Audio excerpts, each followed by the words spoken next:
thought that making pie crust both vegan and gluten-free would end up being better than one made from flour and butter.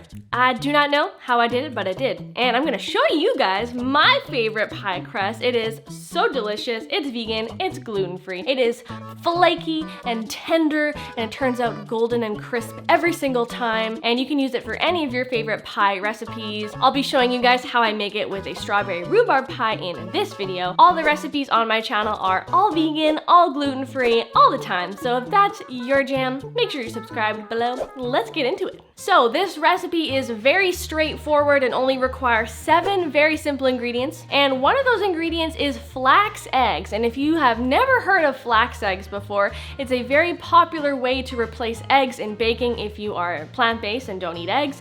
Basically, all you have to do is take 2 tablespoons of ground flaxseed. You can either buy it ground from a store, or you can grind it yourself at home with a spice grinder or with a coffee grinder or a really good blender like a Vitamix, and grind it into a fine powder and mix it in with 5 tablespoons of cold or room temperature water. Give it a little stir and basically just set it aside for about 10 minutes until it thickens up. Once it's thick, it basically resembles the sort of gelatinous texture of an egg, and it's a genius hack and works pretty much every time as an egg replacement in baking. So once you have your flax egg made, you can go ahead and work on your dry ingredients. So in a large bowl, you can combine some brown rice flour with almond flour and a few baking essentials like coconut sugar, baking powder, and baking soda. And then you can stir in some agave nectar and avocado oil. If you don't have agave nectar, you can swap it for maple syrup. And if you don't use avocado oil, you can swap it for any other neutral oil like olive oil or grapeseed oil. The oil and the maple syrup, in addition to the flax eggs, will act as your main binding agents in this recipe, so it helps to keep your dough firm and stick together. Once you've added those 2 ingredients in, give it a stir with a wooden spoon or a spatula, and then basically from there you're going to notice it becomes sort of like a fine crumbly sand texture. So once you've achieved that texture, you can go in and add your flax egg. This will kind of be the last step to achieving a sort of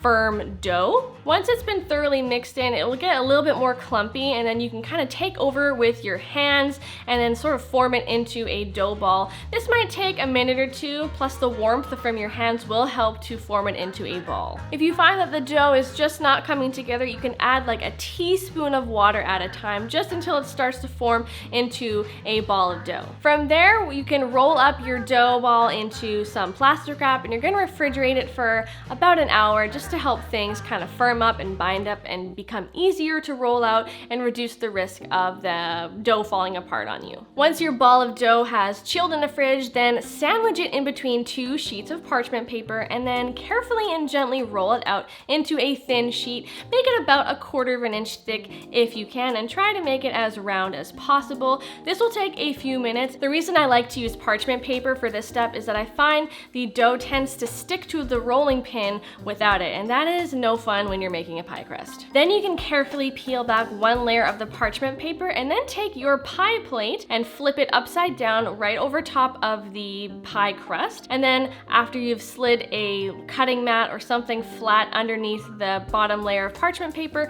flip it over so that the pie crust directly basically falls right into your pie plate. Now, with the help of gravity, you're just going to use your hands to gently pat down the pie crust into the pie shell, making sure you're pressing it into the bottom and the sides. If you do notice that it starts to crumble a little bit or crack, that's fine. The dough is pretty malleable, so you can kind of just use your hands to pinch things together if you see any cracks, and then simply cut away any excess dough that's hanging on the edges of the pie plate. Once you've got your pie crust into the pie plate, what I like to do is freeze it for about 20 to 30 minutes. This just helps things to firm up even better before you pre-bake your pie shell, which is something I always recommend doing when you're making a pie. So once it's out of the freezer, use a fork and kind of make a few small little stabs in the bottom of your pie crust. This just helps to really steam from your pie shell on the bottom so that it doesn't kind of bubble up and get all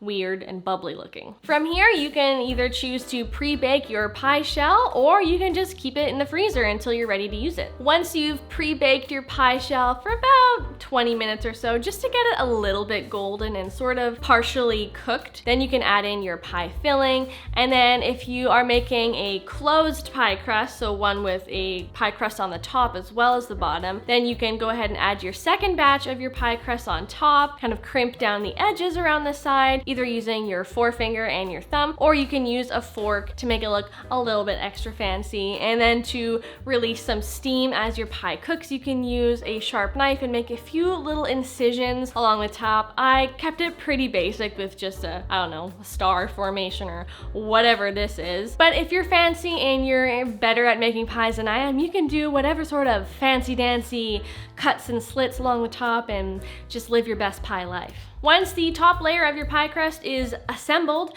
all that's left for you to do is pop it in the oven, let it bake to perfection. I'd say 30 minutes is generally a good amount of time to let this pie crust bake. And oh my gosh, it turns out so golden, so crispy, so beautiful every single time. It is so buttery, and that's because we're using almond flour. Almond flour just always renders the most beautiful baked goods, and the crust is like equal parts soft, but also it has really good firm texture with crisp edges, and it just tastes incredible. It tastes even better than a store-bought pie crust, and it's so good. If you're gluten-free and were afraid that making a gluten-free pie crust would just turn into a dry, crispy cardboard situation, you're so wrong, and you have to try this. And then let me know how you like it, because it is so flippin' bomb.com. Well, you know what they say, it's pie o'clock somewhere. So if you like this video, give it a like, subscribe. It really helps support my little channel. And yeah, I'm just here for you guys to fulfill all your vegan and gluten-free needs in this life. I love you guys. Thanks for tuning in. I got a few other great recipes for you to watch right here, and I'll catch you in the next one. Bye! Or should I say, bye!